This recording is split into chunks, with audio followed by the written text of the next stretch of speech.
خداوند کے زندہ پاک کلام میں سے آج ہم پڑھیں گے احبار کی کتاب، اس کا 25 باب، 7واں سال۔ اور خداوند نے کوہ سینا پر موسیٰ سے کہا کہ بنی اسرائیل سے کہہ کہ جب تم اس ملک میں جو میں تم کو دیتا ہوں داخل ہو جاؤ تو اس کی زمین بھی خداوند کے لیے سبت کو مانے۔ تو اپنے کھیت کو 6 برس بونا اور اپنے انگورستان کو 6 برس چھانٹنا اور اس کا پھل جمع کرنا، لیکن 7ویں سال زمین کے لیے خاص آرام کا سبت ہو۔ یہ سبت خداوند کے لیے ہو، اس میں تو نہ اپنے کھیت کو بونا اور نہ اپنے انگورستان کو چھانٹنا اور نہ اپنی خودرو فصل کو کاٹنا اور نہ اپنی بے چھٹی طاقوں کے انگوروں کو توڑنا۔ یہ زمین کے لیے خاص آرام کا سال ہو، اور زمین کا یہ سبت تیرے اور تیرے غلاموں اور تیری لونڈیوں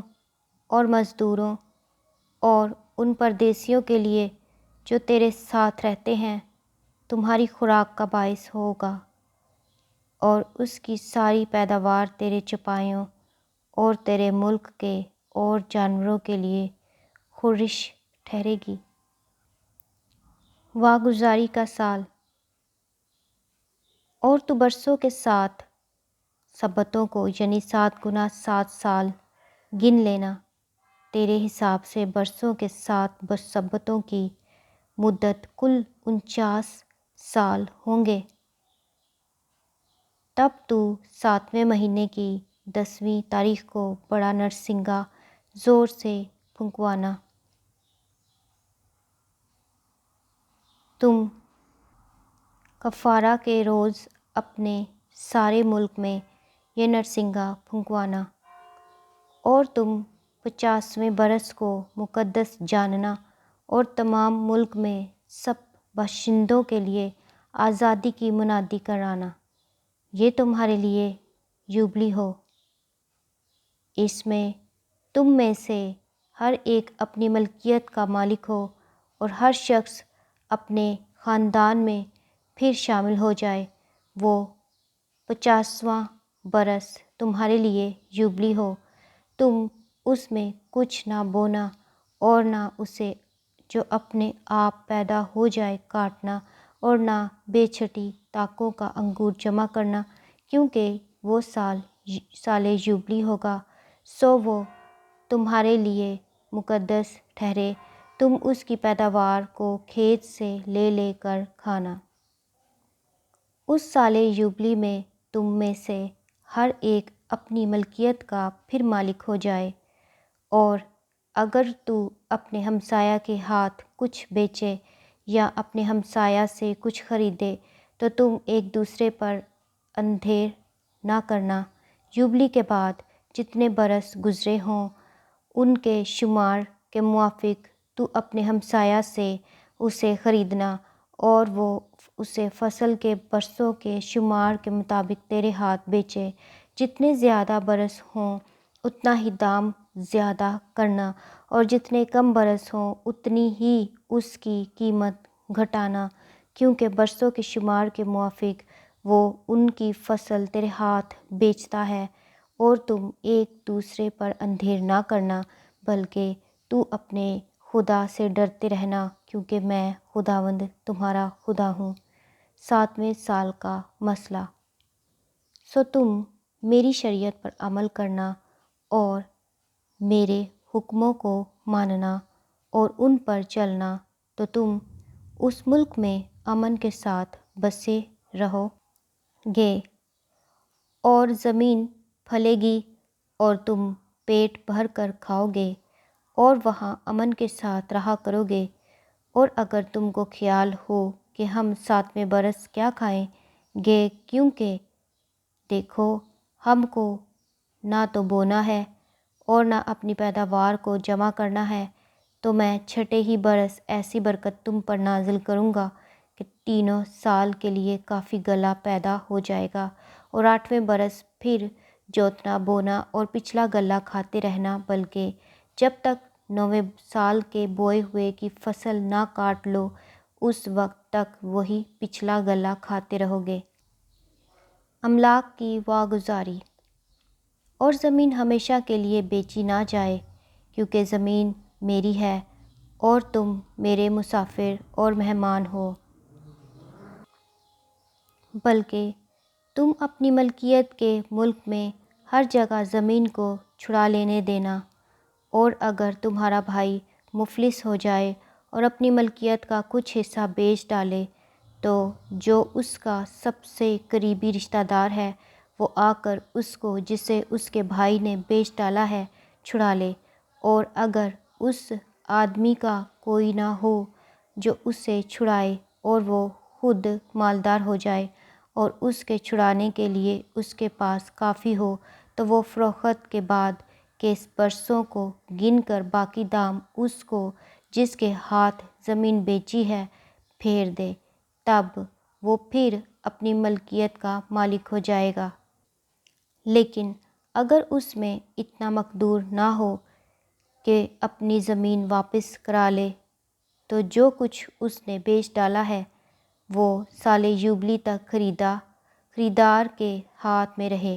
اور سال یوبلی میں چھوٹ جائے، تب یہ آدمی اپنی ملکیت کا پھر مالک ہو جائے۔ اور اگر کوئی شخص رہنے کے ایسے مکان کو بیچے جو کسی فصیلدار شہر میں ہو، تو وہ اس کے بک جانے کے بعد سال بھر کے اندر اندر اسے چھڑا سکے گا، یعنی پورے 1 سال تک وہ اسے چھڑانے کا حقدار رہے گا، اور اگر وہ پورے 1 سال کی میعاد کے اندر چھڑایا نہ جائے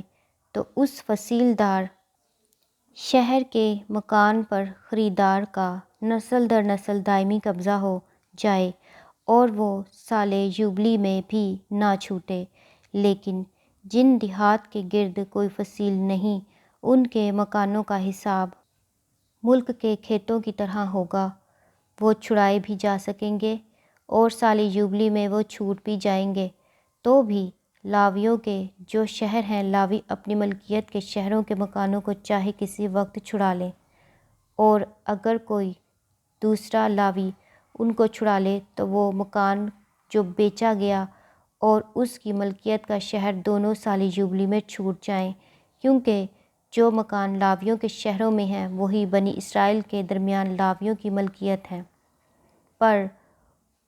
ان کے شہروں کی نواحی کے کھیت نہیں بک سکتے کیونکہ وہ ان کی دائمی ملکیت ہیں۔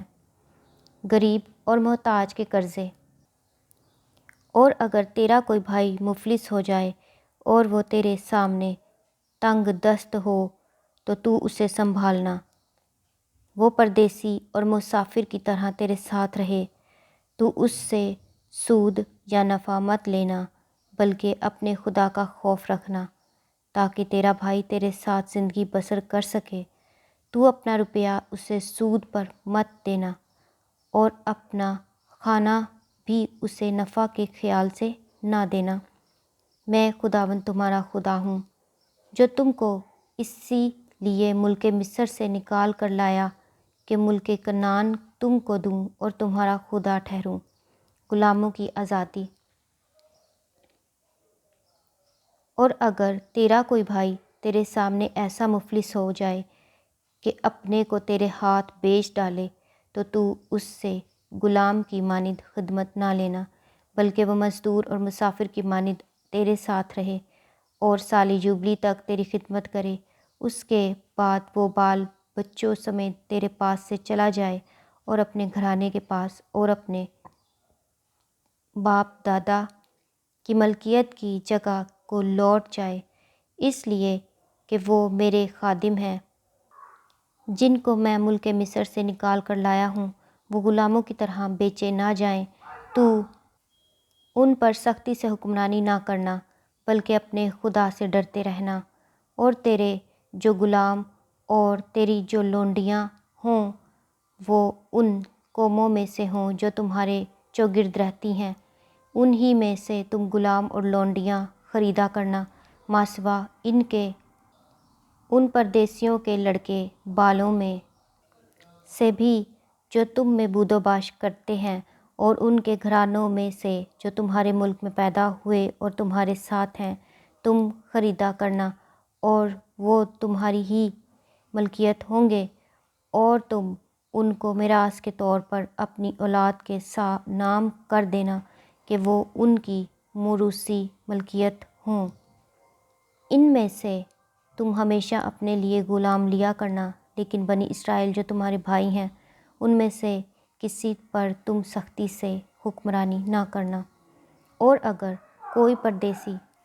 یا مسافر جو تیرے ساتھ ہو دولت مند ہو جائے اور تیرا بھائی اس کے سامنے مفلس ہو کر اپنے آپ کو اس پردیسی یا مسافر یا پردیسی کے خاندان کے کسی آدمی کے ہاتھ بیچ ڈالے تو بک جانے کے بعد وہ چھڑایا جا سکتا ہے۔ اس کے بھائیوں میں سے کوئی اسے چھڑا سکتا ہے، یا اس کا چچا یا تاؤ، یا اس کے چچا یا تاؤ کا بیٹا، یا اس کے خاندان کا کوئی اور آدمی جو اس کا قریبی رشتہ دار ہو، وہ اس کو چھڑا سکتا ہے، یا اگر وہ مالدار ہو جائے تو وہ اپنا فدیہ دے کر چھوٹ سکتا ہے۔ وہ اپنے خریدار کے ساتھ اپنے کو فروخت کر دینے کے سال سے لے کر سال جوبلی تک حساب کرے، اور اس کے بکنے کی قیمت برسوں کی تعداد کے مطابق ہو، یعنی اس کا حساب مزدور کے ایام کی طرح اس کے ساتھ ہوگا۔ اگر جوبلی کے ابھی بہت سے برس باقی ہوں تو جتنے روپوں میں وہ خریدا گیا تھا ان میں سے اپنے چھوٹنے کی قیمت اتنے ہی برسوں کے حساب کے مطابق پھیر دے۔ اور اگر سال جوبلی کے تھوڑے سے برس رہ گئے ہوں تو وہ اس کے ساتھ حساب کرے اور اپنے چھوٹنے کی قیمت اتنے ہی برسوں کے مطابق اسے پھیر دے، اور وہ اس مزدور کی طرح اپنے آقا کے ساتھ رہے جس کی اجرت سال بسال ٹھہرائی جاتی ہو، اور اس کا آقا اس پر تمہارے سامنے سختی سے حکومت نہ کرنے پائے۔ اور اگر وہ ان طریقوں سے چھڑایا نہ جائے تو سال جوبلی میں بال بچوں سمیت چھوٹ جائے، کیونکہ بنی اسرائیل میرے لیے خادم ہیں، وہ میرے خادم ہیں جن کو میں ملک مصر سے نکال کر لایا ہوں، میں خداوند تمہارا خدا ہوں۔ کلام مقدس کے پڑھے اور سنے جانے پر خداوند کی خاص برکت ہو۔ خدا کا شکر ہو، آمین۔